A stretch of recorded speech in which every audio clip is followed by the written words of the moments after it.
Welcome to the Dalorrian show. It's me, Dalorrian, and we're a little weird today. Like it's a little. The sun's out as I'm recording this. Wow, what a move! I'm not quite the vampire that I seem.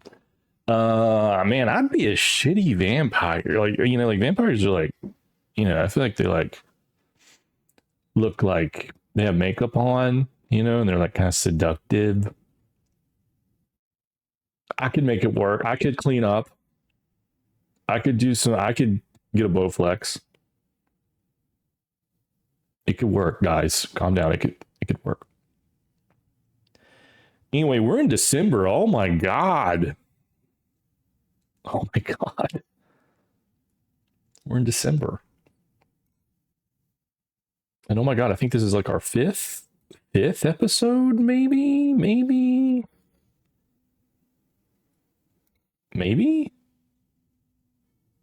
I think this is number 5. Dude, time flies. And yeah. So today I'll just say, like, off the rip, bro. Off the rip. I intended on streaming during the day to mess with some of that World of Warcraft housing that you get if you pre-order the digital version of Warcraft Midnight, but not the physical version. Like I've seen people on X and everything getting really pissed because like they got like a collector's edition physical of like Midnight and they like don't get access to housing. Kind of wild, bro.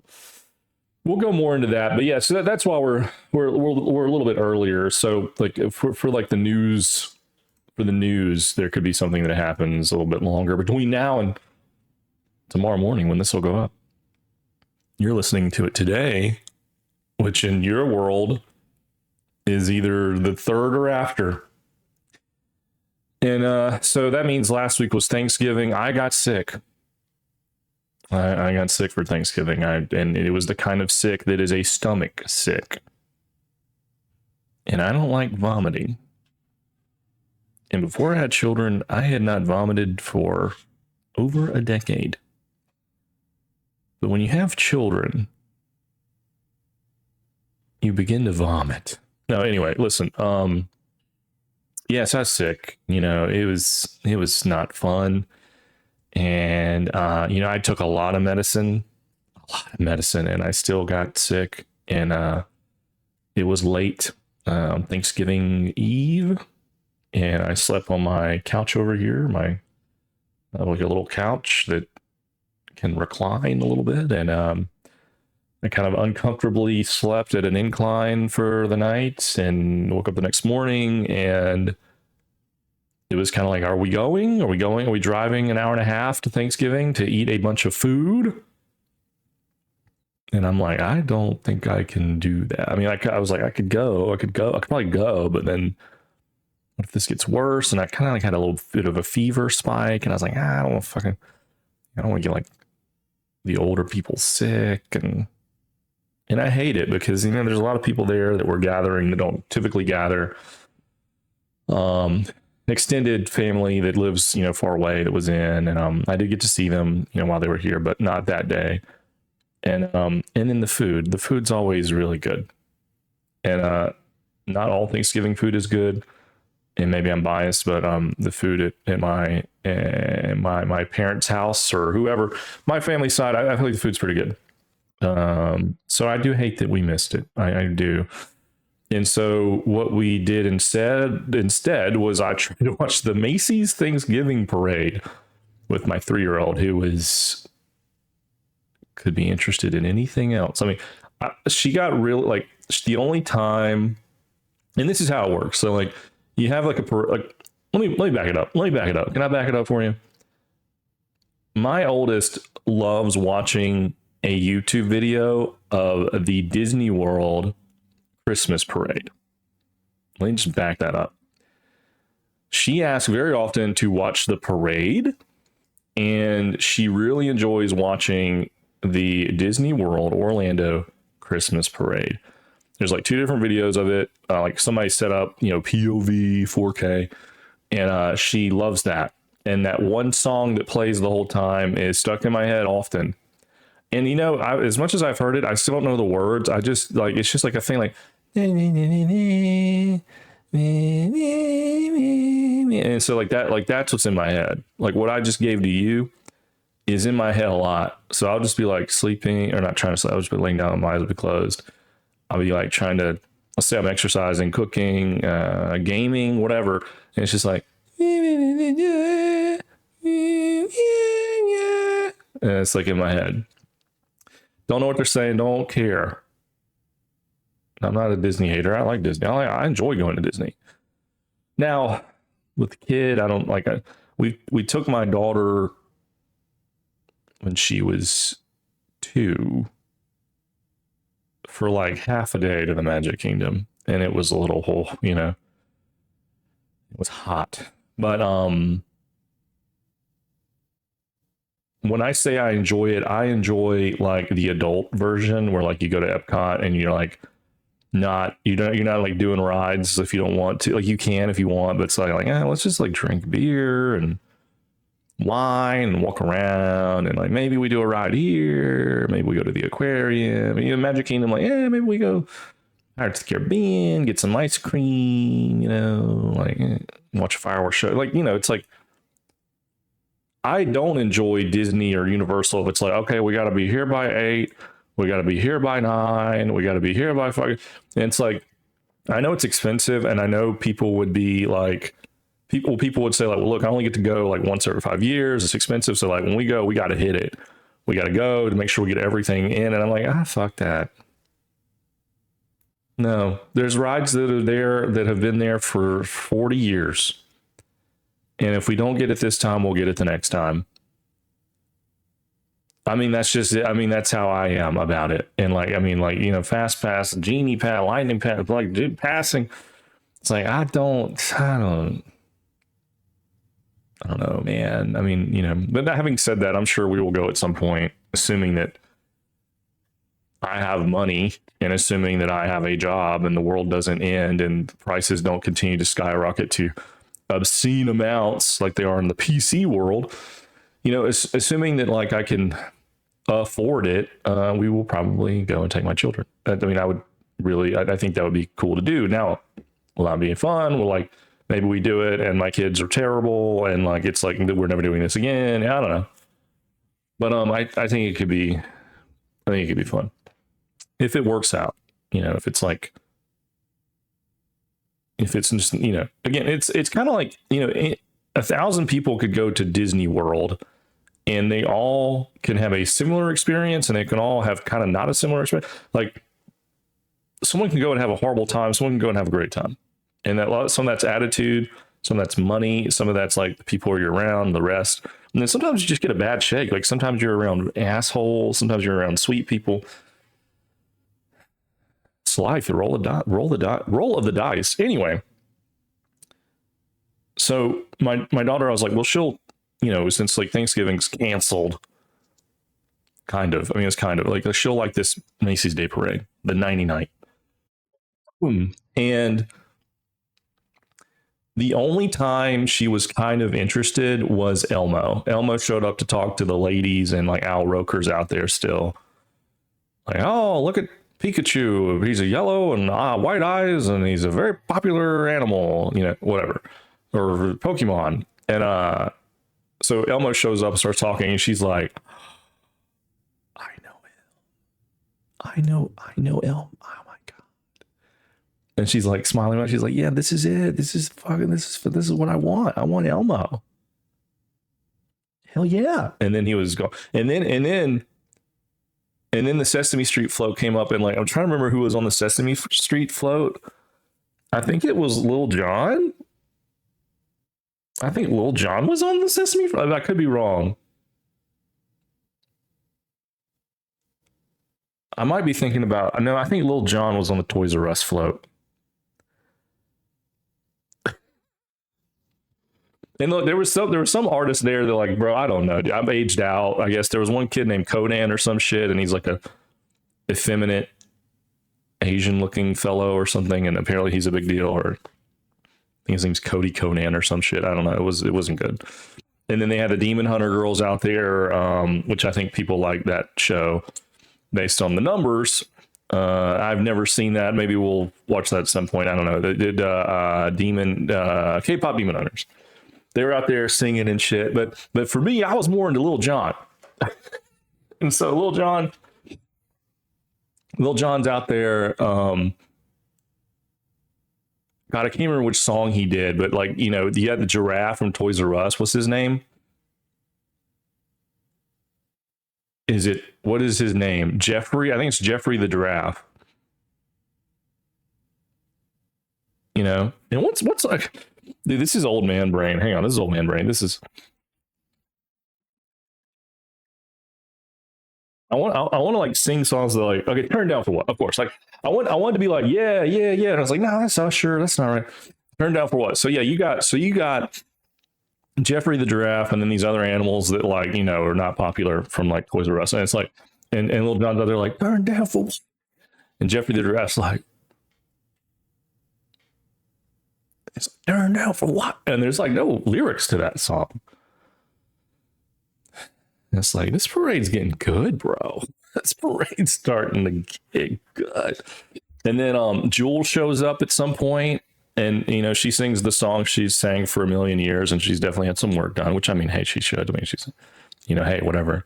And you know, so she's over here saying, dreams last for so long, even after you. It's killing the vibe, honestly. But I think the best one was I can't remember the float. I can't remember like what the float was, like what brand or whatever. Like, was it the Jolly Green Giant or a fucking Bluey or something? I don't remember what the float was, but then Shaggy comes out. And there's like kids on the float, and they're like, yeah, you know, dance around the float, like dressed as turkeys or something. Like, yeah, we're turkeys. And Shaggy's like, you caught me red-handed banging on the bathroom floor. And the kids are like, yeah, we're banging on the floor. But, you know, oh, caught me red-handed. And I'm like, this is why I watch this.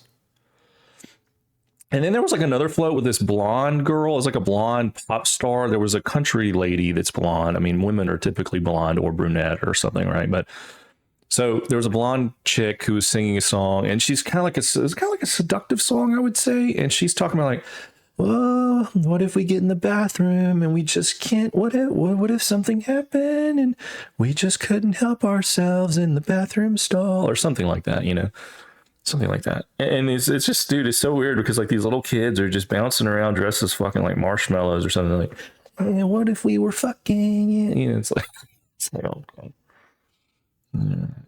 Yeah. Okay. And Gavin DeGraw shows up and,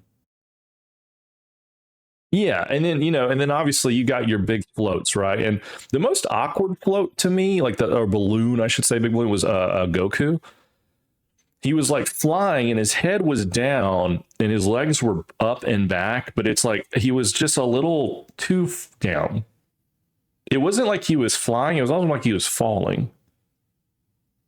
Like his decline was a little much, and I was just, this just is awkward. I feel like he should be a little bit more upright.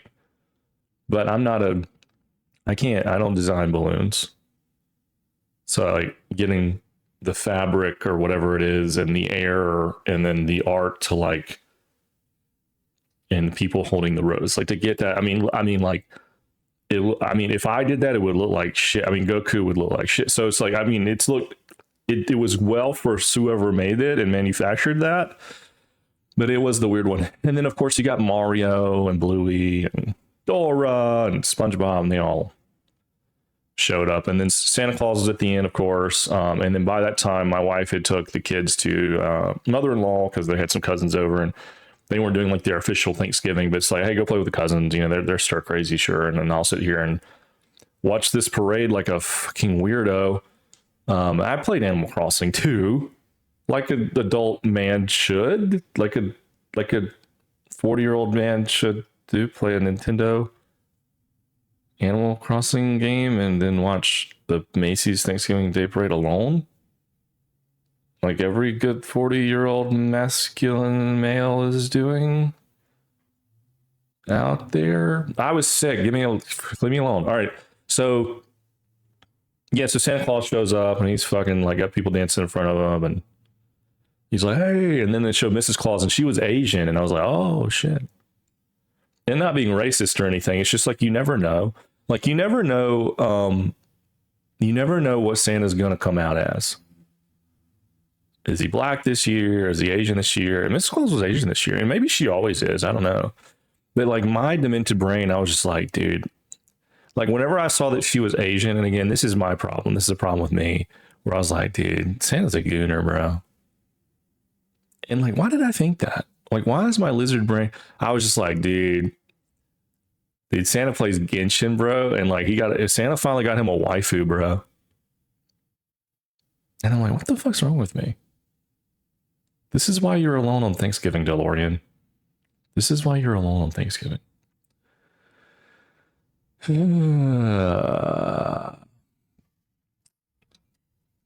Anyway. So yeah, man, it was cool seeing Lil Jon. And then there was other people there was one like somebody sang like a Whitney Houston song that my wife liked.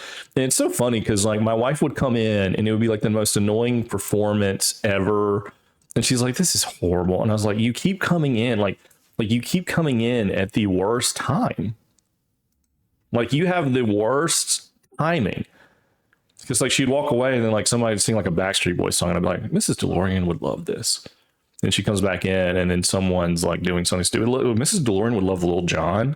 And it's like some new, artist like that's cringe or something. And it's like, okay, just she's like, what is that? Like, who could watch that? I was like, okay, it's not the whole show. It's like a 3-hour parade, dude. It's a 3-hour long advertisement. You got to get with it. You got to sit here and be committed. You got to be fucking committed. It's like you're out there. I mean, it's like you got to dress up and get out there, bro. Except you're at home. Like you got to commit. So yeah. And then yesterday I changed the car battery in our car. We drive a Honda Odyssey, which if you have kids, if you have more than one kid and you're trying to like transport them and trying to have some comfort during a car ride where people could be crying or shouting or whatever, you have really only 2 or 3 options of cars you can buy. So like, I know it's like typical that I would have a Honda Odyssey, but really you only got like that. And then, if you wanted to look cool, I guess you could get like a Kia Carnival or, what's the other one that's a hybrid? Shit, I don't know. It doesn't matter. I didn't go with that one. I'll get cars, but yeah, so I had to change our battery out because the battery is dead. So Mrs. Dalorrian picked up a battery at Costco and brought it home. Those things are heavy, dude. So I had to get in there and take all these things out and plastic screws and bolts. And then, I didn't have any gloves or anything and like, which is fine. But then like, you start playing with the battery and it's like, all right, don't let the negative touch the mini metal and the positive is live. And it's like, all right, you're gonna put this on, it's gonna spark a little bit. And I'm like, shit. Like, but the guy in the video is like, shoving on. I was like, well, I guess I can touch it even if it's sparking. And I could. But it's like, God, is it flush? Did I do it right? I got to do that. I got as tight as I could in there. Took me a minute to do all of that. It was kind of an annoying thing, but it seems to work. I just told Mrs. Dalorrian, like, maybe don't run over any huge bumps. So maybe it doesn't fall apart. I just imagine she's going to go over a bump or something and the whole vehicle is just going to fall apart like a cartoon. Like that's my luck with my maintenance and craftsmanship. Probably. I don't know.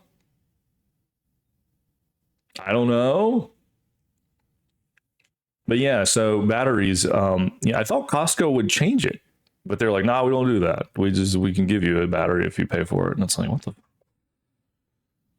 That's getting worse all the time. And I think, I think AutoZone would do it or something. It's like, guys, she's like, well, they're not going to do it. I was like, we'll just bring, I'll do it. I can do it. I can do it. And I did it. I did it, and it was fine. It wasn't as fun as working on like my motorcycle. It was kind of a pain in the ass in comparison, but it was fine. It was nice to not be looking at a screen. But I did had to watch a YouTube video. I guess it was like nice not having to look at a screen and like do something physical. But yeah, man. So that's just been kind of the week, and we'll kind of get into video games. Which, if you're new here, I probably should have said earlier. That's what this is about. This is about video games, after all. Typically, I mean, I don't know. I'm running this shit. I guess I could talk about whatever I want, but we've been playing Animal Crossing, and we've been playing this a little bit. And we played Animal Crossing back in 2020 when we were all in lockdown, and it was great then. And now I started playing it. Mrs. Dalorrian was not aware of it. She fell in love with it. She joined my island, and she never had her own island experience. She now has a Switch 2. I have a Switch OLED, like an older one, and we now we've started kind of the same time. We now have our own islands, each of us, and we're kind of like very similar pace of like unlocking things. But I unlocked finally. I've been like, my whole low-key goal has been like just to get to the point where you can design your island. So you get on an island, all right, and then Jeffrey Epstein walks up. No, I'm just kidding. All right, you get on an island, and Tom Nook gives you loans. You build houses, villagers come, and then it's like you start getting these items and planting trees and flowers and a couple of shops at your island and stuff. There's a little bit of commerce going on, and the whole point of the game is like, hey, we started this island. We want KK Slider to come to the island. Now, if you're not familiar with KK Slider, he's a cute little white dog, like a terrier or something. And he is the musician. He makes all the music in that universe. And he just makes beeping noises when he sings. And he howls sometimes and whistles. People love it. It's adorable, whatever. So the Tom Nook, who's like the landlord of the island, he's like your loan shark. He gives you these loans, and God love him. He's the worst, but he also, there's no interest on the loans, but still they're obscenely high prices. But anyway, he's like, we got to get KK Slider here. That's like the whole goal of the game, right? My goal of the game is to make a Metal Gear Solid 5 themed island. What does that mean? I want to take the island and make sure I have all of the villagers who make sense within the theme. So like, I have like a wolf named Dobie. He's like a diamond dog. My flag is the diamond dog symbol. My character's name is the boss. I have an eye patch. My outfit looks like Naked Snake. And I'm trying to invite villagers who are in that vein, right? So like there's a rabbit named Snake. I have a frog named Camo Frog, who is camouflage. And I have an alligator named Sly, who's also camouflage. I'm trying to get Cephalobot, who is a robot octopus, to join my island, and then various others. There's like a robot rooster or some shit. Like you just trying to stay on theme, And we're gonna get one decently attractive wolf girl.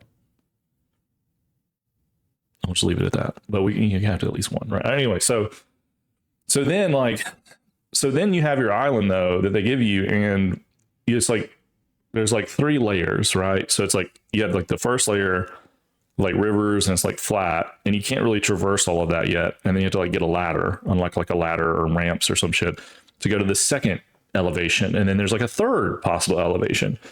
And then there's like rivers and like ponds and stuff like that that'll spawn. It spawns you an island.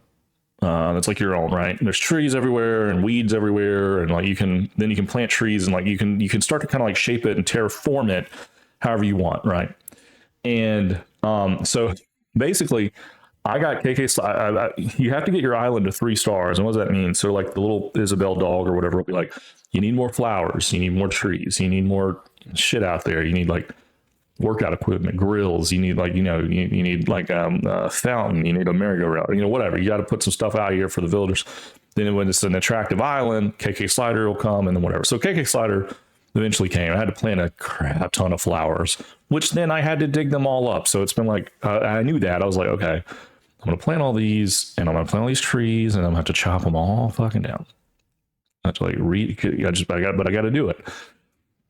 but I unlocked like my ability to terraform the island, and so it is taking me hours to basically what I'm going to do is I'm going to make the island all one level, the bottom level. And so there's like half of the island is a second level and third level. So I've got the third level destroyed, got all the water done, and then I'll do more water features, whatever, like whenever I figure out what I'm going to do with the quadrants. There will be quadrants. And then now I'm working on the second level and I'm almost done with it, but it's like half the island. So it's like you can only delete or add a second level or water by like you click a button, it's like chink chink boom, chink chink boom, and but like think of that as like the boom boom boom, like that's how many seconds or time it takes to like put something up or take it down. There's no mass tool that I know of. If there is, I'm gonna feel like an idiot that I know of that like you can like mass like lower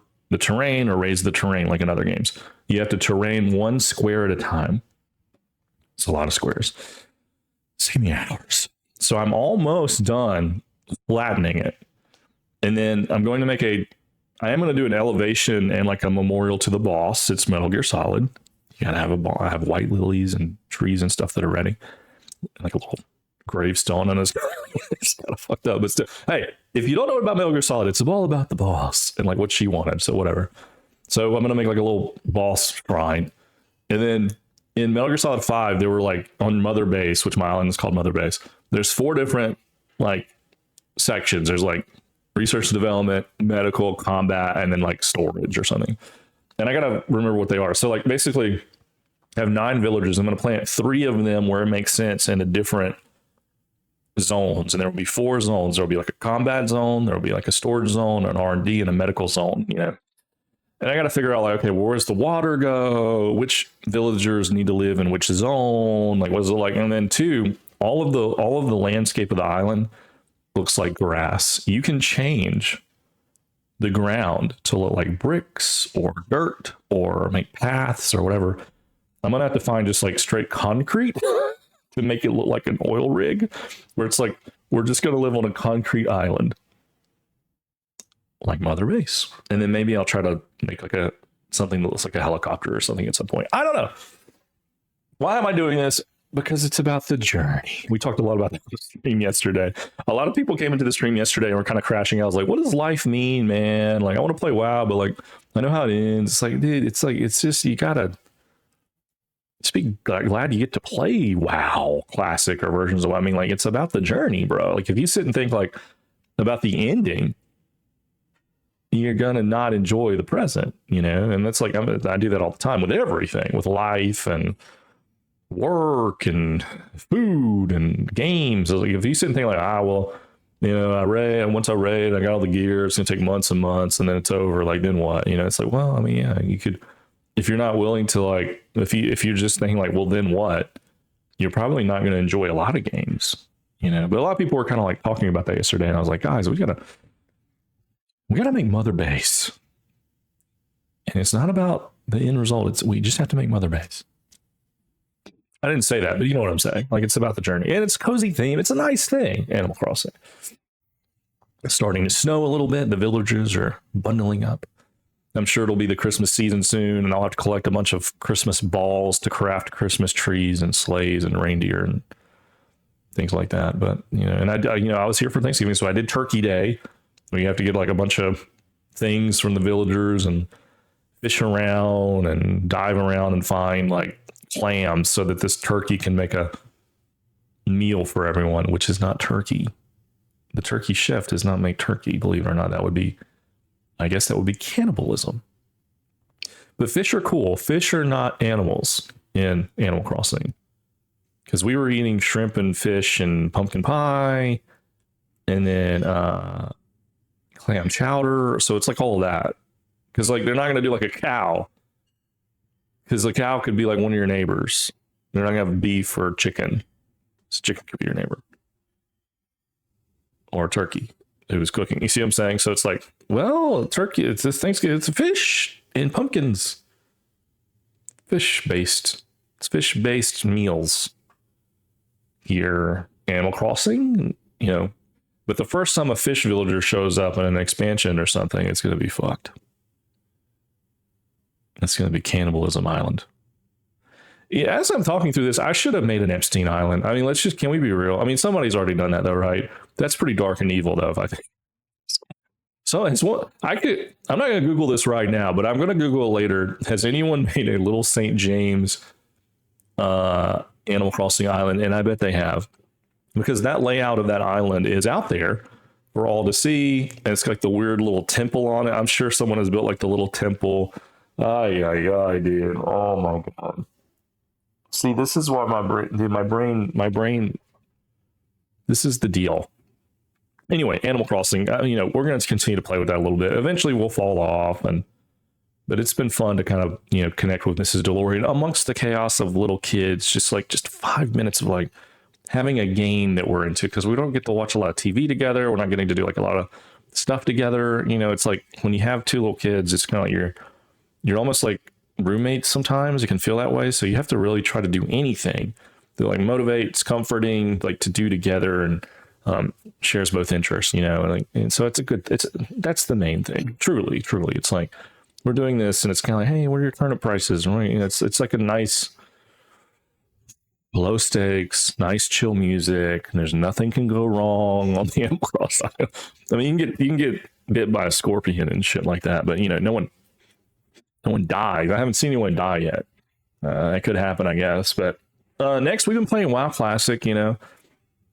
I started a druid, a Tauren Druid, and this is just gonna be kind of like a farming class for me. Like I had my warrior, my 60 warrior, Fury warrior that was like fishing for me. Like I was doing like fishing or whatever on him, and I think I'm gonna send him to Era.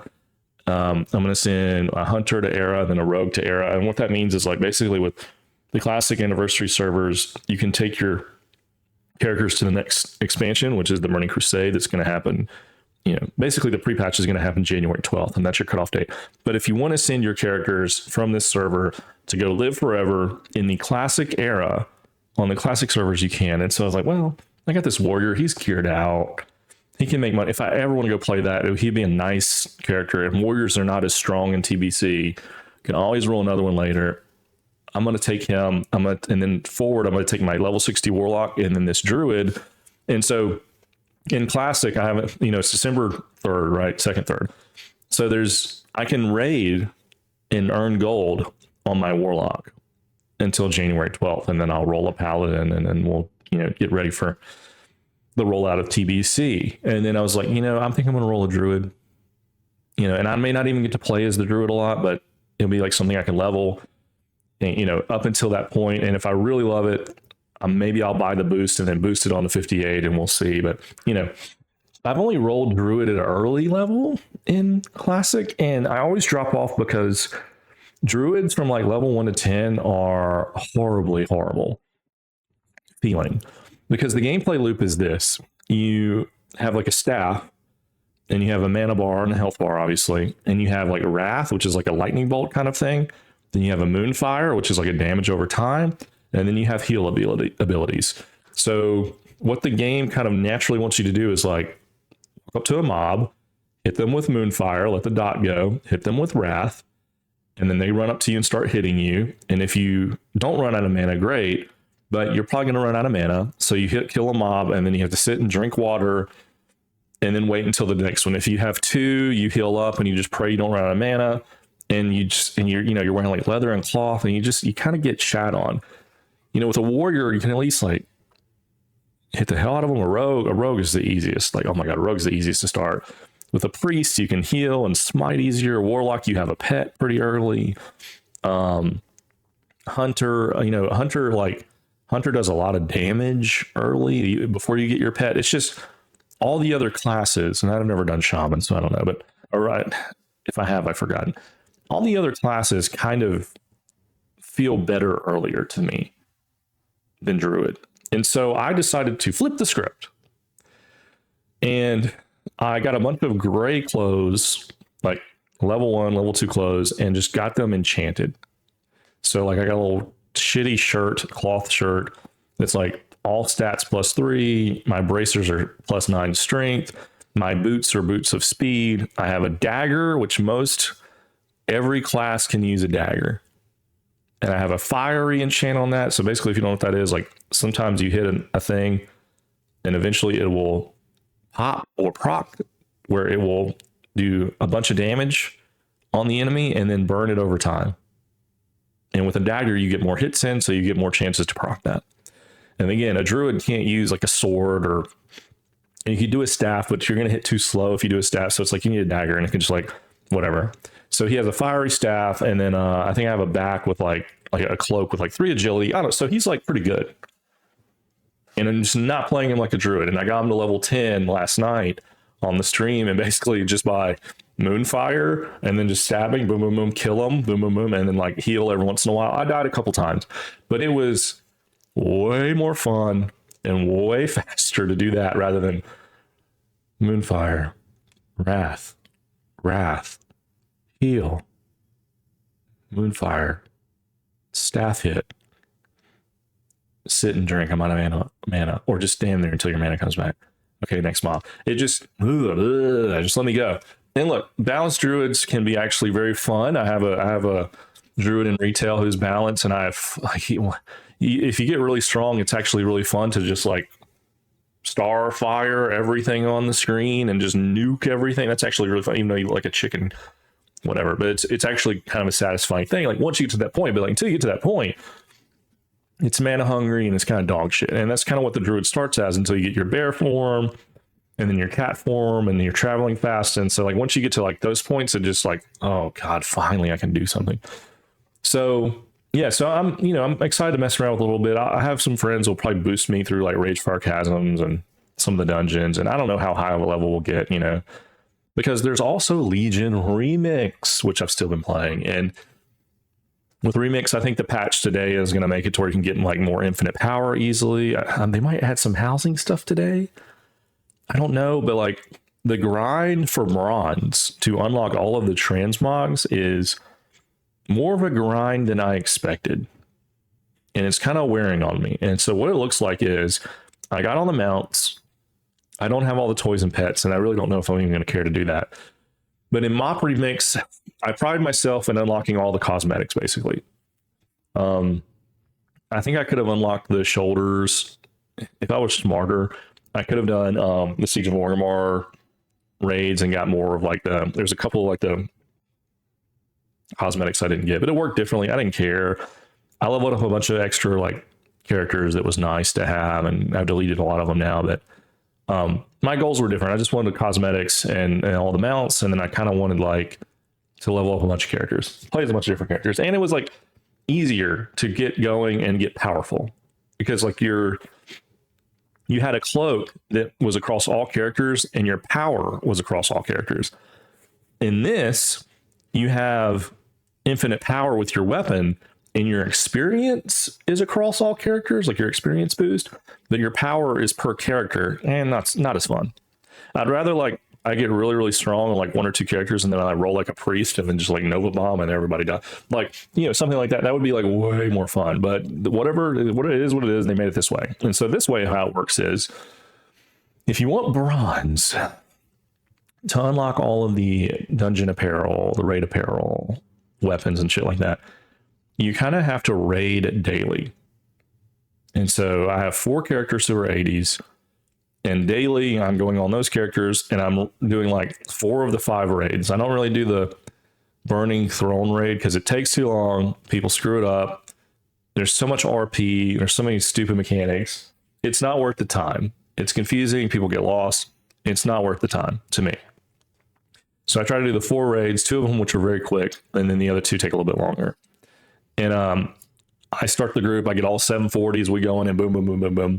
We knock it out. But it's like you do 4 of those on 4 different characters, and then basically what that translated as, and that's the hardest raid you can do. And to me, unless there's something I'm missing, that's about the best, fastest way you can earn bronze based on what I know of the game. What that translates to is if one character does 4 raids, they get about 80k bronze. 2 of the raid cosmetics, well, a raid cosmetic for a class, like let's say like a mage of the raid cosmetic for all the legion, like of all the difficulties or whatever, is 30,000 bronze. So I do a character, I walk away, I can buy two 30,000 cosmetics, of which there's a page of 5, and there's about like 10 to 12 on each page, I think. So like you're looking at like 50. So do the math. I can do 2 per character per day. And then like I do that, then I have 20K left. I go to one of the other vendors, which I've done, which the vendor was like 5,000 per outfit, weapon thing, whatever. And then now I'm into the 15,000. So basically where I'm at right now is I'll do 4 raids, and my character that I do 4 raids on can get 2 30,000s and 1 15,000. And that's it. And then I have to go to the another character because these are daily lockouts on the raids.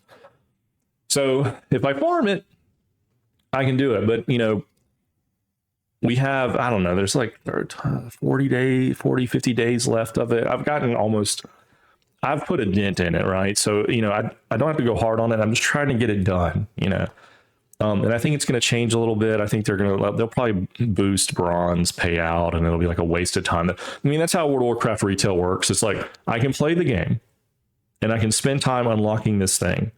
Or if I don't play the game and I wait 2 months, they'll make it to where I can unlock the original thing I was trying to unlock twice as fast. So I can play and grind longer, or I can wait 2 months and then get it quicker, and then go away and then come back, go away, come back. You know what I'm saying? Like, so it's kind of like, I don't know. And maybe remix won't work out that way, but I have a funny feeling there will probably be like a bronze event or boost, and then it'll be like, okay, I could have got it all in like a couple days versus daily on 4 characters.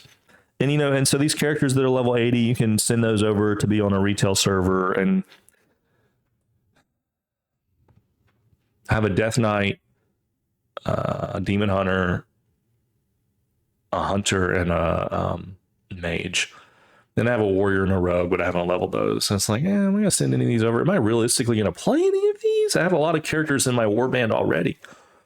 So I might send a couple over, but, with Mop Remix, I kind of rounded out my team as much as I wanted. Got a bunch of like level 80s, and like I said, I ended up deleting a lot of them because it's like, I don't need all these characters. I don't need them. I just needed them to farm the cosmetics and send them over. But now it's like, am I really going to play as this gnome mage ever? Probably not. I mean, the characters that I play, I've had for years and years, and I probably would just play as one of them. I mean, there's only so many characters you can play, bro. You can only play one character at a time. It would be cool though if they made a system where you could use your characters to do things passively. Like I could send my level 80 to go farm gold passively while I play as my other level 80, or something like that. Or like at least bring them, like you can do AI dungeons now in retail where like there's like a tank or a healer, or if you want to play that role you can, then 2 other DPS, and you can do the dungeons. You don't get good loot. It's not like it's below a normal version of the dungeon, but if you just really want to do the dungeon by yourself, they will facilitate that. They will lead you through the dungeon, AI, they'll talk and all this kind of shit. But it would be cool, like, and those are fixed characters. It would be cool if you did those dungeons and it was your other characters. So it'd be like one of my paladins was the tank. On like the one I wasn't playing as, like my warlock is here. It would be cool if that was the case. But yeah, I would love these characters, instead of just sitting at the screen while I'm playing as another character, like to have something to do, like, as part of the warband. Passively something, I don't know. Because I can't play them all. And it would encourage me to roll more people. Maybe. I don't know. They don't know. I don't know. No one knows. Retail, what is it? It's a mistake. I don't know. It's a big weird zombie. I don't know. But yeah, so I'm in doing remix, and I'll continue just to mess around with that. But today we were supposed to do housing. And I don't, as excited as I am, which I'm not super excited. I mean, I'm excited just to try something new and like interface with it, see what it is. But like, I'm worried it's going to be like a huge, long 2-hour quest line just to get to the tutorial of how to build a house. Because like there's like a campaign intro to midnight you can play, and it's like, oh my god. And there's like guild neighborhoods and charter neighborhoods, and you can cut down trees. It's like it's probably gonna be a lot to it. And I've seen some videos, but I haven't done like deep dives on people that have been doing it on PTR and stuff like that. But it was gonna be, I was gonna stream that this afternoon, like a nice afternoon stream. Like, let's see if we can build a house. I'm gonna just build this dumb crackhead house or something. But I saw a clip today. It's interesting. Like, there's supposed to be like different templates of houses, like a orc looking house, like a Orgrimmar horde looking house, a blood elf looking house, an alliance Stormwind looking house, and then like a night elf looking house, right? But then today I saw a video of someone that made like a hobbit house, and they're like Hobbiton, and they're like on a hill, and they had grass for like a roof and a circle door, and I was like, wait, can you do that? I thought like the exterior was going to have to look like one of the four things. So I don't know. This could go deeper than I'm expecting. And then but the servers have been taken down today. They got 7 a.m. PST or whatever, 9 a.m. my time, and they're going to be down till 5 p.m. my time. So it's like the whole day. So obviously I'm not streaming that, but I'm going to try to stream it tonight. And I decided to record podcast earlier in the day and then swap the time there. But yeah, so we'll take a look at that. And then tomorrow, your time, if you're listening to this on the 3rd, bro, Thursday, we're looking at Octopath Traveler 0. I think that's officially released, and like I am chomping at the bit to get into that a little bit. Create your own character, again, build your own village. Man, do I love building shit in games? It seems so, because all of the games I'm playing, like, to be fair, Animal Crossing that's what it is. But now World of Warcraft is becoming like a housing simulation, and then Octopath, which is like a sprite 2D JRPG, is going to have like a village building thing. So I might get tired of this shit. I'm excited about the battle system, turn-based, old school. Create your own character and class. I'm excited to like kind of pick that out, and I haven't looked too much into it.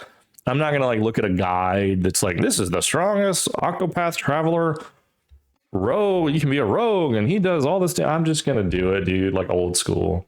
Music's going to be good. The story for little 2D sprites will be better than any story put out by World of Warcraft, probably in the past 10 years, 15 years. Those stories are always insanely good. And you're like, man, it's not wasted on these 2D sprites, but the chops of the writing here are so good compared to AAA photorealistic games or, cartoony looking like WoW or whatever. 3D games. But Octopath Traveler scratches a little bit of a different itch, so we'll try that out. And I don't know how hard I'll go on that, but if I know me, maybe hard. And then Wednesday we'll stream. We might just raid on Wednesday. We'll see. I think that's what we're going to try to do. Maybe do like Molten Core or something. But yeah, Thursday on the 4th, I'm excited about that. And the following week we have Game Awards. My God, packed weeks already. Yeah, and then Arc Raiders. Arc Raiders still, I turned on a little bit this week just to farm. Again, I don't know what to do. Like Jack Lars, fan of the stream, he's like, I'm not really playing that right now because he's like, if there's no one to play with, I don't want to play it solo because solo's getting kind of toxic. And it's like, I get it. He's like, because he wants to play more. Like, he always is going to be like, not PvP focused. Like, if I'm like, hey man, let's go kill these people, he would totally be into it. Like, yeah, this is great. But he's always going to be nice guy, pacifist. And I tend to be the same. I don't know. In my older days, I'm getting a little bit more trigger happy. If I'm playing Arc Raider solo and someone's in a spot I want to be, I might open up on them. I don't know. Most of the time I let people go. Most of the time I don't try to engage. I'm like, if they're like, don't shoot, I'm like, all right. Sometimes I get a little streak in me. And I'm like, I'm gonna take your stuff. You know, you just sometimes, not a lot. I'm not a psychopath. It's not all the time, but I've been farming that. And there's like an event where like I have to get 3,000 coins or merit to get the cosmetics, and I'm very close to getting that. I could probably run 30 minutes and finish that up. And then 2 weeks from now is going to be the first expedition where you send your character away and roll a new character. And that is going to tell the story of Arc Raiders for me. Awesome, burned white hot. And now I'm like, what do I do? Very similar to Helldivers, actually. Helldivers was such a great game. And then it's like, okay, well, when people are kind of done with it, am I going to just jump in and play Helldivers by myself and grind that out over and over? Why am I doing that? I mean, like, it's fun, but it's like, it's fun with other people. And so Arc Raiders is kind of the same. If you go solo, you can totally have fun with it. But it's like, I don't know, how are they going to do this reset is going to be big for them. Because like I've been seeing so many games like in my feed or whatever, like what happened to this game? What happened to that game? Games that have been huge. Marvel Rivals. Like Overwatch is like kind of killing it right now, apparently, and Marvel Rivals is like eating shit. And it's like, what happened to Marvel Rivals? Like these are the things you see. Like, what happened to Marvel Rivals? What happened to Helldiver? What happened to Battlefield 6? What happened, you know? And it's like Arc Raiders will eventually, you know, it's been a month and a half. It's been burning white hot. The streamer, like without the streamers being on board with Arc Raiders as hard as they have been, I think Arc Raiders may have already have fallen off. Now you could argue if there was no streamer culture, maybe Arc Raiders would still be popping off. But maybe, I don't know if it's the streamers propping it up or whatever, but like there's streamers who are desperate for a game to play that's entertaining, like a PUBG, Fortnite, whatever. That's like can be PvP, can whatever, like streamable, clippable moments. Arc Raiders is pretty good at that. And so these streamers are fucking eating it up, and like they're kind of propping it up, I think. But if you're just a normal bro, normal dad, normal person like me, you're kind of like, okay, I love unlocking things. I love finding things out in the world and killing this thing and bringing back its materials and the risk of it all. And now I've unlocked all my stations. I've packed all my bags. Now what do we do? And if it's like I send my person away, it's like start over. And here it is. And it's not super compelling, and it doesn't feel like, if it doesn't hit that thing that I want, and I don't know what I want. I mean, if it doesn't hit the thing of like bring back the collection, bring back like the scavenging, the post-apocalyptic organic grind, if it doesn't bring that back, then I'm probably going to chill on it. I don't know how I would be able to engage in the next several seasons, but we'll see. I mean, I just need to care with that game. It's like, I'm cool to go out in the world, and when I'm playing with the Arc and the people, it's a really fun gameplay loop. But give me, if I don't have a reason to be out there and I don't have a reason to collect something, and it's like, well, just go kill someone and maybe they got a purple gun and you can bring it back and you have a purple gun. And then next time you go out, you take the purple gun, and then somebody might kill you and then they take your purple gun. And then, okay, so then you died, they lost your purple gun. And then, okay, now you're going to go back out, and then you kill this big thing, and then you get their purple thing, and then you take that purple thing home. And then, then you go out with your purple thing that you crafted from your other purple thing, your purple gun from your purple thing that you crafted with from the big arc thing. You made it, and now you have this really good gun and this really good blueprint. Now you go out with it, you finally go out with it. Now somebody kills you, you lose it, but then, you took theirs the next time. And then like, okay, what are we doing? We're just like trading our loot. And, you know, and again, it's fun, it's memeable, it's clippable, whatever. But like, if I don't have that, you're probably gonna learn this about me. If I don't have that base of operation, if I don't have that core progression to do something in the safe zone from my efforts of grinding out, and we're just killing for the sake of killing, then I'm not going to engage with it, because there's games that I can play that have a story that are longer than that, like World of Warcraft, Animal Crossing, Octopath. Probably I can build a village, and if my village is complete and I beat the bad guy, it'll be, you know, it'll be a wrap a bow on it. Arc Raiders, where are you going?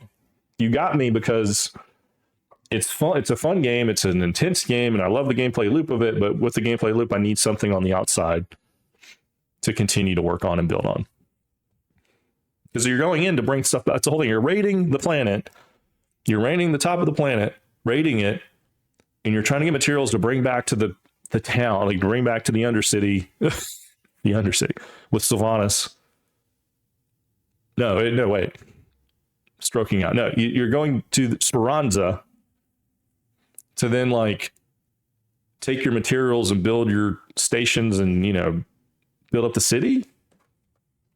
Well, you're not building up the city, but you're building your own stations and you're feeding your chicken and beefing yourself up. But it's like, you know, now give me like give me a house down there that I can build and customize. No, I'm just kidding. But Jesus, maybe, God, maybe people would eat that up. I mean, truly, like, I mean, the progression underneath, like unlocking cosmetics is cool. This was kind of the thing that Sea of Thieves needed as well. Sea of Thieves, I played a lot of Sea of Thieves, and Arc Raiders reminds me of Sea of Thieves, like the potential PvP, the stuff grinding, and then you just unlock cosmetics, basically. You didn't have loot that you then whatever, so there was a layer that wasn't there.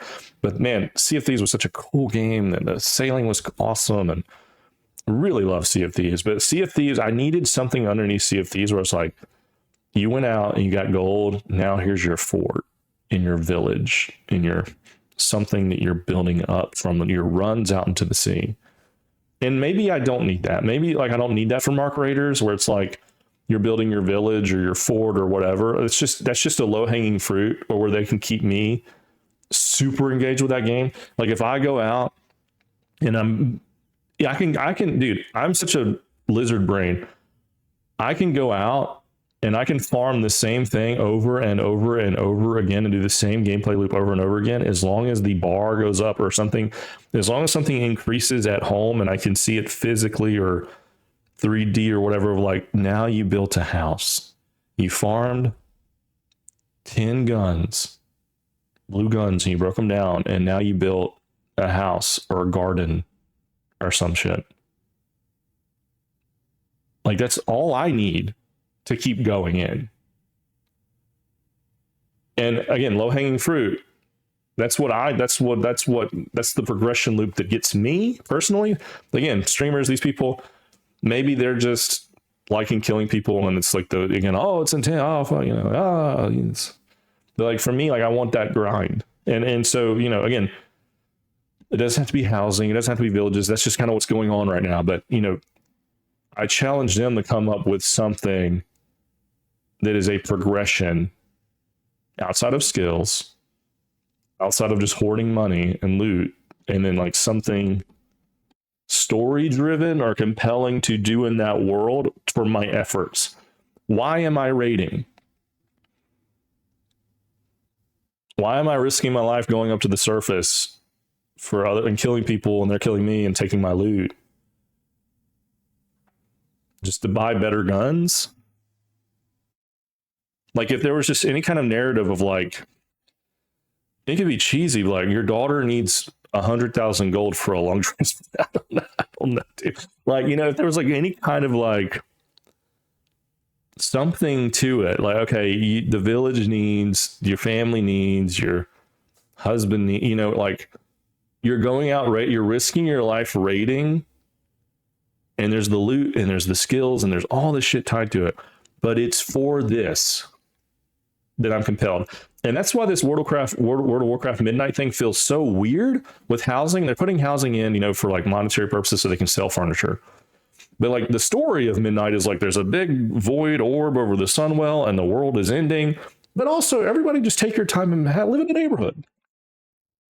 The world's ending. We got to go save it. We got to, like, the Xalatath is going to blow up the world. We got to do something. We're at war here.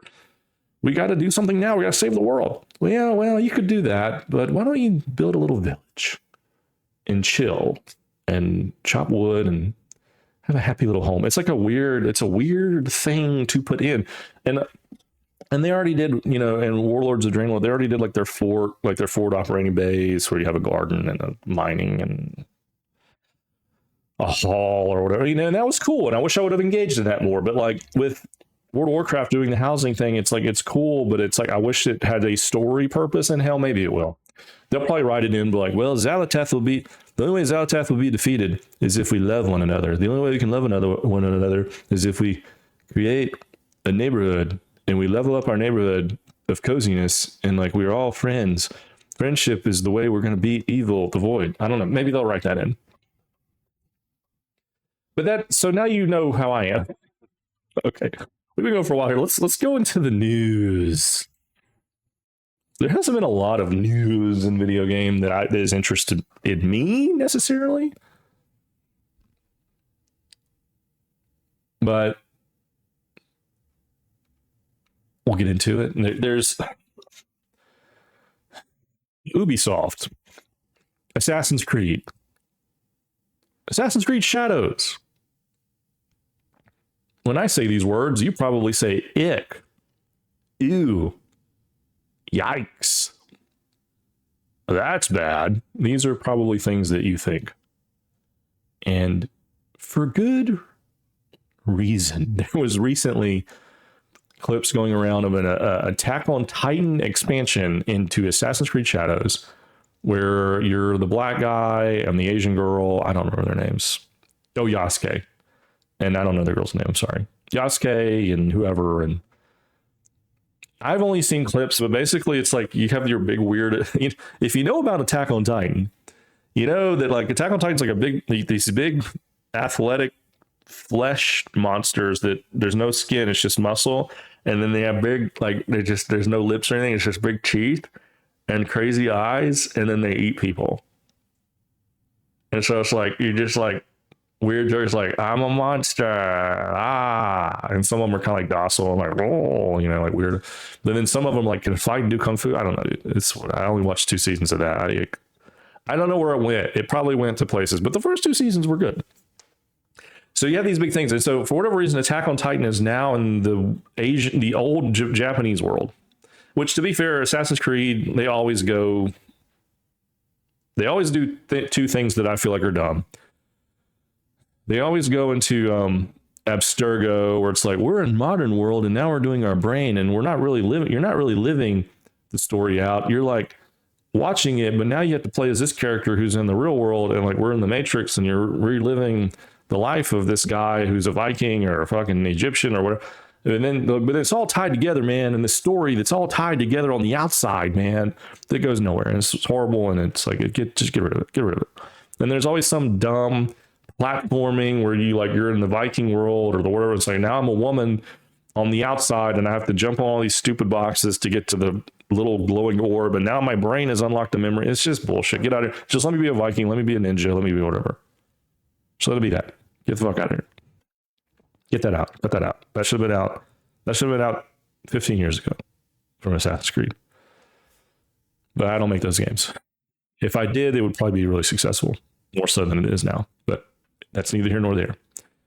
But then they also put in like mythical creatures. Typically as their DLC. Now, Valhalla had like, you went to Valhalla? Yeah, I guess you went to Valhalla and you had like Odin and Loki and that was the worst part of the game. Hate that I engaged with it as much as I did. Worst part. And then eventually it's like, here's a one-eyed monster you can kill. And some of it's cool. Like you get like Thor's hammer, and like at the end of the game, that's kind of a neat thing. You go beat people up with Thor's hammer. You get Excalibur as a sword. That's kind of neat, whatever. But they always kind of go mystical or whatever. And I guess for Shadows, they're like, we're going to do an Attack on Titan brand deal, and we're going to do that. And so that's embarrassingly bad looking. And if you want to go look at that and just rage over it, you can. And the video, it's like cloudy, smoky, graphics are bad. It's just bad. And look, the developers putting this together, dude, like it can't be great to work at Ubisoft. Like anybody, like I wish I knew someone at Ubisoft.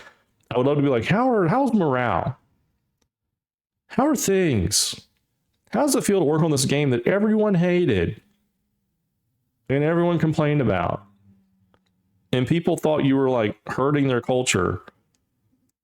And now you got to throw Attack on Titan in there. How does this feel? And they'd be like, I'm sure they'd be like, it's not really what I want to do. I got to make money. I'm a developer, and could be wrong. Maybe somebody's like jacked, like, this is the best. I love working on this. And if they do, that's cool. but I don't know. I feel like morale's probably not great over there. Could be wrong. But the thing that got me in it, or like is like piqued my interest, is, you know, there was a trailer that dropped with Assassin's Creed Shadow, and some people have spotted like a pirate ship.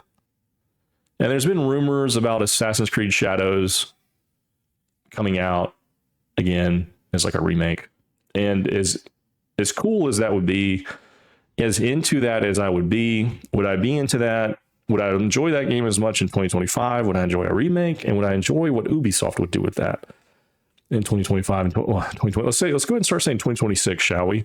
Being in the last month of the year, holy crap. But in 2026, 2027, like, is it really, you know, but, you know, Assassin's Creed, again, they love to go mystical. They love to go, ooh, mystery, kind of what's going on. And the rumors about it, it's like it could release in 2026, you know, early 2026, like an Assassin's Creed Black Flag remake. And, but then too, you know, it could be that, like, it's like a weird teaser, like it looks like kind of like a weird thing. And maybe it's nothing, the pirate ship, maybe it's nothing. It could be the Shadows is going to have a pirate content. Who knows, man? But they, you know, maybe they're hiding an announcement in some, you know, a tiny frame here of the game. And I saw that and I was like, well, I do remember that game fondly. I played Black Flag a couple times. And I love the gameplay loop of you could destroy the ships, or you could like commandeer the ships. And basically, like, you had your own fleet of ships. So you had your little ship or whatever, and then if you stole like an English or Spanish or French ship or whatever, you could do the different sizes. And eventually, if you got like the galleons, which are the biggest ones, you could get like 4 of them, and then you could send them on expeditions. Now, this was like, you could do this on your phone or in the game, and then they would collect items for you that then like helped you level up your stuff, like your fighting stuff, your base, or your whatever the hell. Again, I love that stuff. I love the idea of having things that you interact with the game work for you passively elsewhere. I think that's a fun thing. I kind of like the management sim of that in games. And so, you know, I did almost everything you can do in those games. There's a couple of like, there were like bosses. There was boss ships. There were like these huge ships you could fight in Assassin's Creed Black Flag. And there's some of those I don't think I destroyed. They were really difficult, but you could find them and like you could fight them.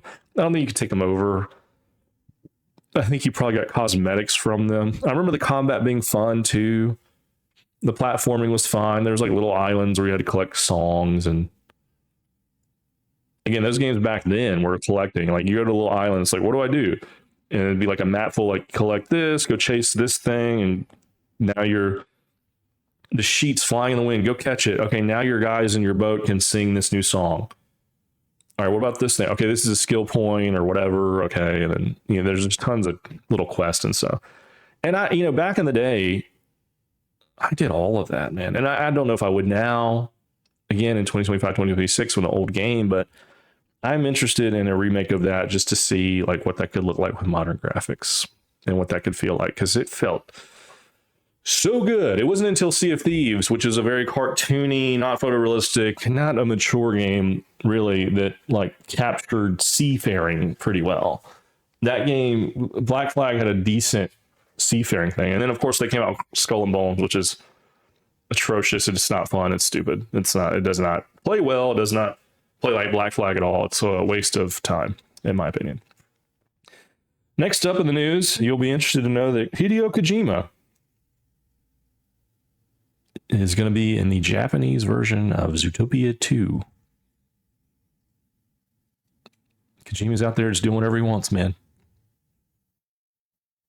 He's, I mean, to be fair, I think the American version is out, and obviously, or the English version.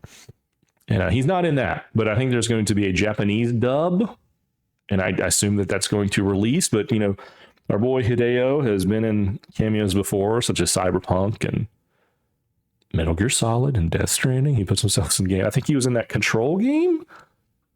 I think he was in Control at one point. I played some of that game, but I didn't go far enough to find Hideo Kojima. But I think he's down with them. I wanted to say Sam Altman, Sam Fisher. I can't remember the guy. Whoever makes Alan Wake and all this and Max Payne. I can't remember. I can't remember those guys. I should probably know that. I can't. I still haven't played Alan Wake 2. It's on the to-do list. I watched a buddy play some of it. We got in a Discord whenever it came out, like 2 years ago or whatever. And he like showed us some of it. And I was like, this is fantastic. But I just have never sat down with it myself. I don't know if it spoiled it for me. I don't think it spoiled it, but it did spoil it. No, I don't know. I just haven't dove in, but maybe I will between all of my housing sims. But yeah, so he's going to be a mole named Paul Moldbrandt. And as a Kojima fan, I will probably pull up a clip of that and see what the hell he's doing. On Twitter or X, I see he eats a lot of food. So I look at his food, I might as well see his Disney debut. It's weird to think of him being in Disney. Disney's pulling in Hideo, bro. Like they're MCU actors, like this Thor or something. I don't know.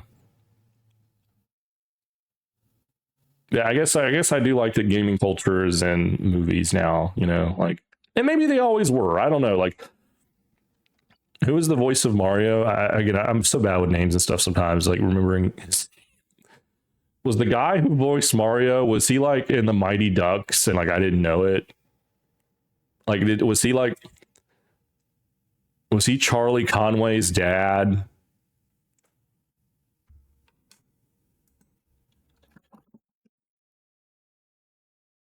Charles Martinet. That's what I can think of. Was Charles Martinet Gordon Bombay's uncle in the Mighty Ducks 2? Like, it was a cameo, and like I was a kid and I don't know what the hell, you know, I didn't know who that was or something. You know what I mean? Maybe. Was Charles Martinet the bad guy in Mighty Ducks 3? D3. I don't know. Probably not. But yeah, you know, man, I'm down with it. You know, I'm down with it. Let Hideo do whatever he wants while he's alive. I mean, he'll probably live till he's 100. He'll probably live longer than me, but he's looking at 60s. And anything we can do to make Hideo thrive for life so that he puts out Fizzit, so that I can play another version of a Metal Gear game before I am dead, because no one will ever put out a Metal Gear game ever again or anything like it that I can think of. I don't think there will ever be another Metal Gear Solid 5 game. I just don't think we live in a world where that will ever exist again, where it will be cool and interesting and weird and military and great gameplay. Like, it's not going to happen. So Kojima's all I got. So let's just keep him happy. Put him in Disney cartoons. Let him eat food, but not too much food. Give him his pills and let him work. Anyway, I'll probably watch a clip of that whenever it may already be out there. I don't know. You'll have to check it out. Call of Duty, which is all but dead. I get when Call of Duty will never die. It's kind of like WoW, I guess. I mean, it'll always exist. Call of Duty does this every. I mean, look, Call of Duty comes out with a game. It's like, okay, it's pretty good. It's pretty good.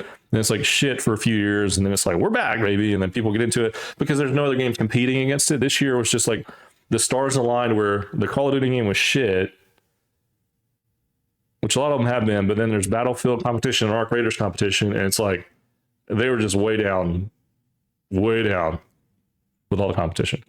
They're getting a Street Fighter crossover, and I bring this up because the drama with Call of Duty, like the thing that people point at with Call of Duty that easily translates to like what happened to Call of Duty, is like the skins with Warzone. So you can play as American Dad, you can play as Beavis and Butthead, Cheech and Chong, Nicki Minaj. It's like, what do we do? This is not, you know, it was Warzone was peak whenever you could play as like John McClane and Rambo, and it was just kind of cool because it kind of made sense because they were like military action people.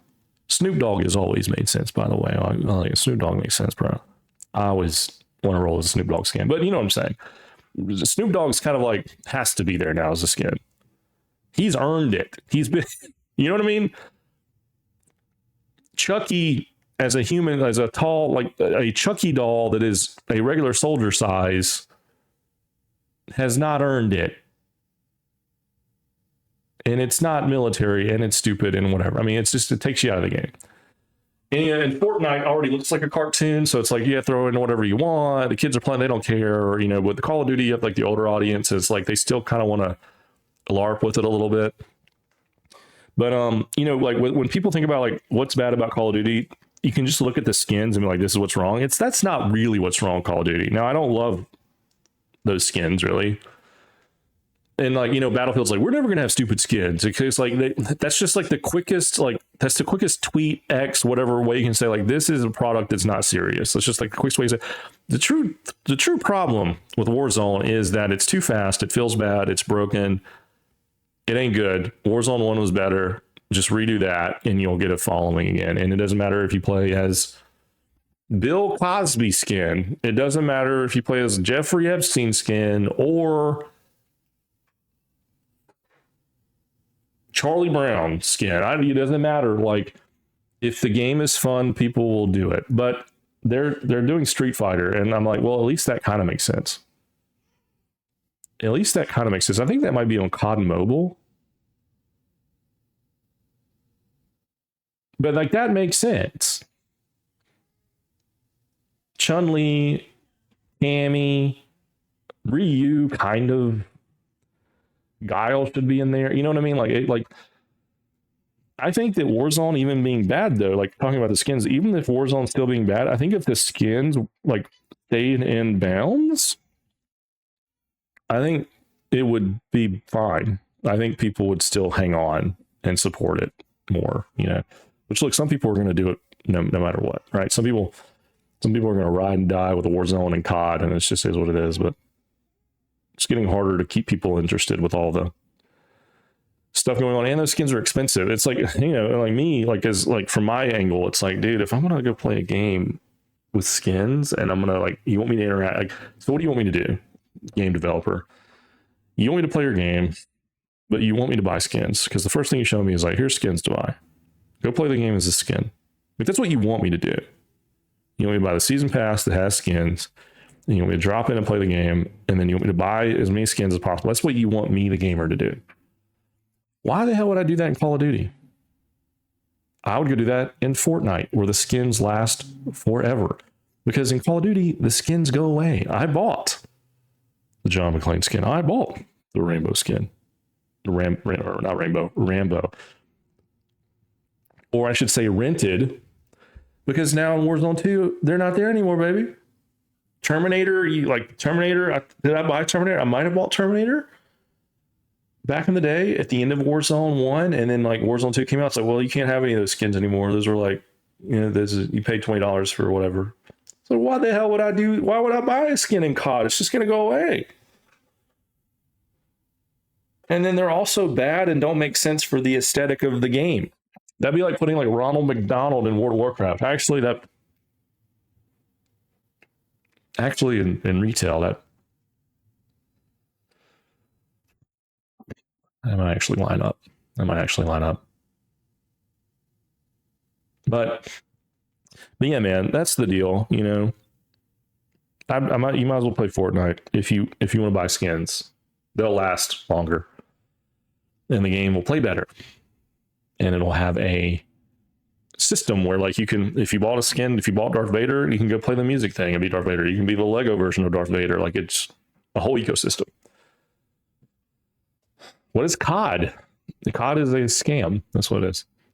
Red Dead Redemption Remastered upgrade is releasing today, and no one cares.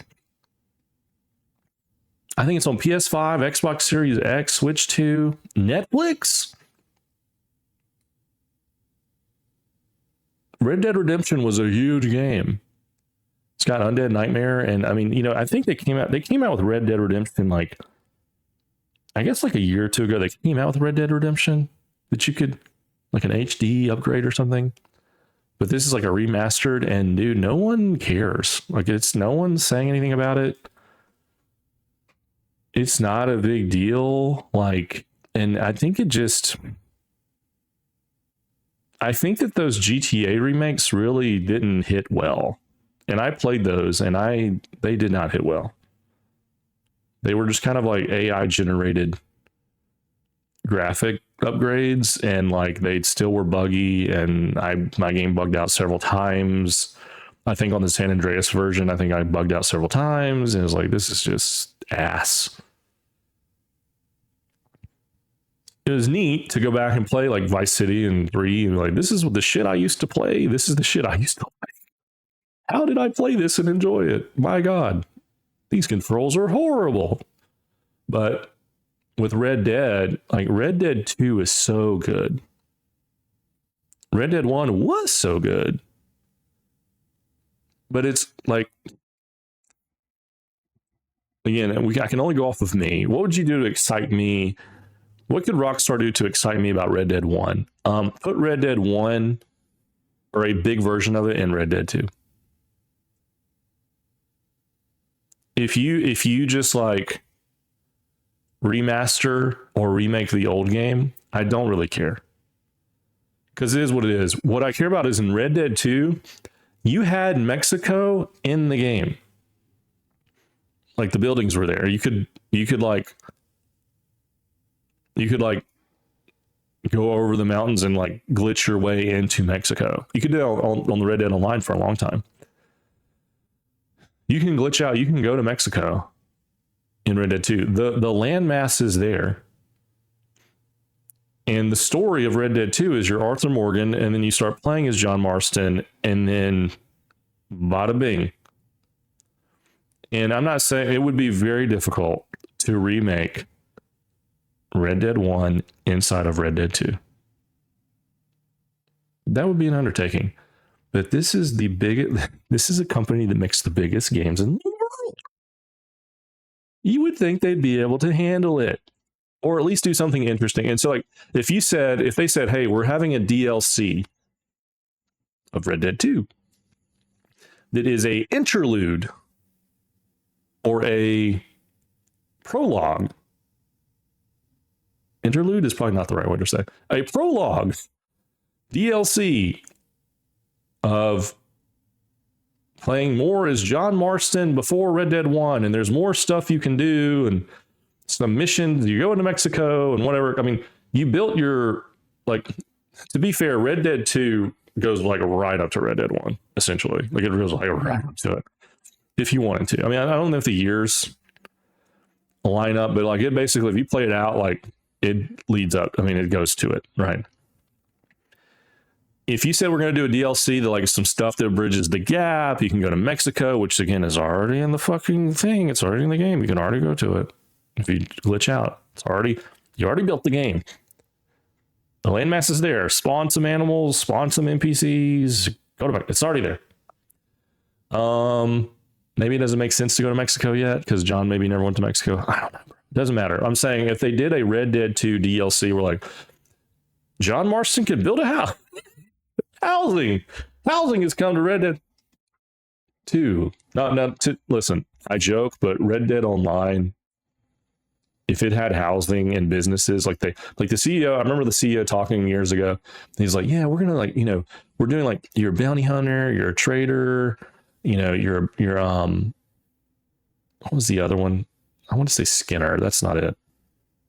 God, it's sad. I can't remember. A moonshiner. And then there was like the hippie one where you tranquilize animals, which is fucking dark and stupid. That was stupid. That was a mistake. There was a lot of mistakes in Red Dead Online, but we were also hyped because it's like, dude, you're making like a Red Dead MMO and you're giving us like these jobs to do. And the guy's like, yeah, I think you can like own your own railroad, or like there's like different there's different buildings that like you could take over as a business. Like, and that's already what's happening in GTA Online. GTA Online, you can buy businesses, you can buy houses, you can do so much shit in GTA Online. So it's like, if that happens to Red Dead's one of my favorite worlds to play on. And I'm not just joking. I'm not just saying like, I'm not just being like NPC guy. It's one of my favorite games. I'm saying no. Dalorrian is one of my favorite sandbox games. The Red Dead 2 and Red Dead Online world is one of my favorite video game worlds to be in, period. And so if they made content for that, even if the content was bad, I would probably still be playing it. But they came out a couple years ago and they're like, we got to pull everybody in on GTA, so we're just going to leave the lights on, but there's not going to be any more content, and we're just going to recycle here and have fun.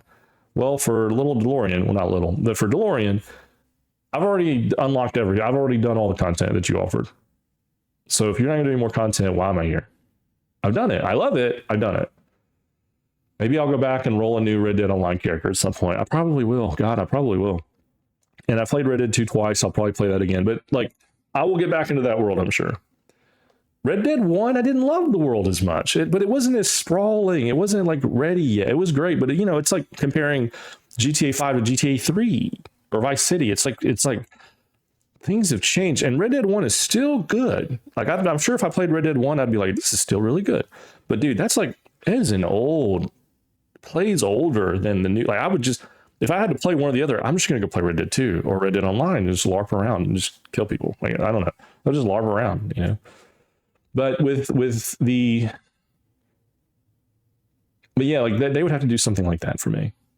They'd have to be like, we're bringing back Red Dead Online and we're going to do like a real update or whatever, or we're going to like make a DLC that you're John Marston, he's going to have some other stuff to do. Then I think people would be out of their minds excited. Because I think, dude, I know GTA is popular. I feel like Red Dead 2 was popular too, man. Like, and here's the thing. Here's how I always explained it. And like, with Rockstar, it was like, we have GTA 5. And then we have Red Dead 2. Both monster games. And you would think, well, they're just going to support both because they're both monster games. Yeah, Red Dead Online, Red Dead 2, not quite as popular as GTA, but makes a shit ton of money. And the way Rockstar went with it is like, it's not the biggest fish we have, so screw it. And like Red Dead 2 and Red Dead Online became this leftover thing where it's like any other gaming company would kill to have Red Dead 2 or Red Dead Online to support. And that kind of success. You understand what I'm saying? It was so massive, but GTA 5 is so successful and Rockstar is so stupid. Like, or they're so they're so we're the best in the fucking world. They're so up there that they're like, yeah, fuck it. It's whatever. It's like, dude, this is massive. Yeah, we don't have time for it. GTA, we need 6 has to be more massive than 5. We don't have time for it. It's got fans. It's huge. It's like some people's favorite games. It doesn't matter. This doesn't. It's millions of dollars, billions of dollars. Yeah, we have billions over here. I already have billions. Why do I need billions? And like, you can love or hate that. That's the way it was. It was like, man, woo. I wish I loved GTA as much as I loved Red Dead. I wish, like, in my brain, I wish I could rewire myself to be more of a GTA guy than a Red Dead guy for love. But then I guess I would be a douche. Then I guess I would be like a robber. I guess I would listen to more rap music or something. No offense to rap music listeners. You know what I'm saying? Is that the difference? I don't know. I don't know what the difference is. I really like both. I mean, I like both. I've played tons. Dude, I've played tons of GTA Online. Over the years, maybe just as much as Red Dead Online, but Red Dead Online. Oh, I love being in that world, dude. I love being in that fucking world. So yeah, I hate that. It's such a weird relationship. Like Red Dead Redemption, like nobody cares. Like I kind of get that because I think people are like, dude, what about Red Dead 2? What about doing something with that? And Red Dead Online, you have that. And the other remakes and remasters you've done are just cash grabs, and we just don't care anymore. And you're delaying GTA 6. It's like, fuck you, you know, it's fuck yeah. So I don't know. I mean, I don't know if I'm in a place where I would go back to Red Dead Remastered, upgrade, or whatever. I don't really know if I would do that. And I just don't. I mean, again, I really love that game back in the day. And I liked that version. Like, I mean, that had a Red Dead Online too back in the day. And I enjoyed playing that. I think it was I remember you started out like you had nothing. You had a donkey. That was like the first thing you could ride. You didn't have a horse. So you had to like unlock your mounts. And the first thing you could unlock was like a donkey or something. And then eventually you like leveled up and then you could have like a real horse or something. But yeah, man. Oh, Red Dead 2 and Red Dead Online was so good, and those games still exist. It's hard to go back to Red Dead Redemption, even if it's remastered. It's like, I can't go back. And it's like, again, it's like the comparison to me is like, I can go play GTA 5 or GTA 3 Vice City. Or no, that's not right.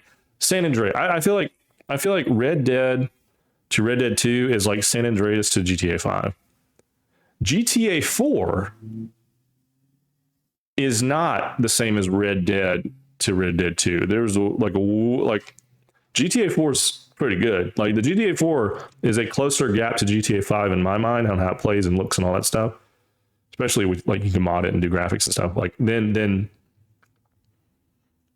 Red Dead. Red Dead's gray is so good. God, it was so good. It was so phenomenal. It was so groundbreaking, but it's dated compared to Red Dead 2. Man, I'm ranting, but I guess that's what podcasts are all about.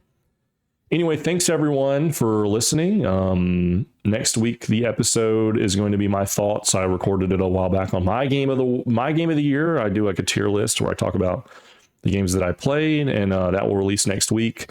So I will not be recording anything going on next week. I will be spending Thursday doing the Game Awards. So come join me on Twitch and TikTok. That will also be on YouTube after the fact. And then we're going to pick up again podcasting. So there will be a podcast next week, but it'll be my Game of the Year edition.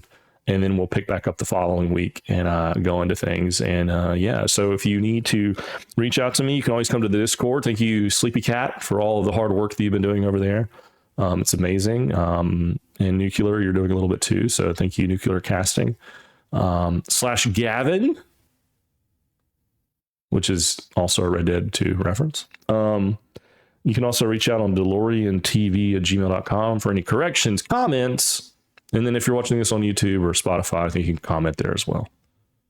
So thanks, everybody. I hope you had a great Thanksgiving, and I'll see you at the Game Awards next week. See ya.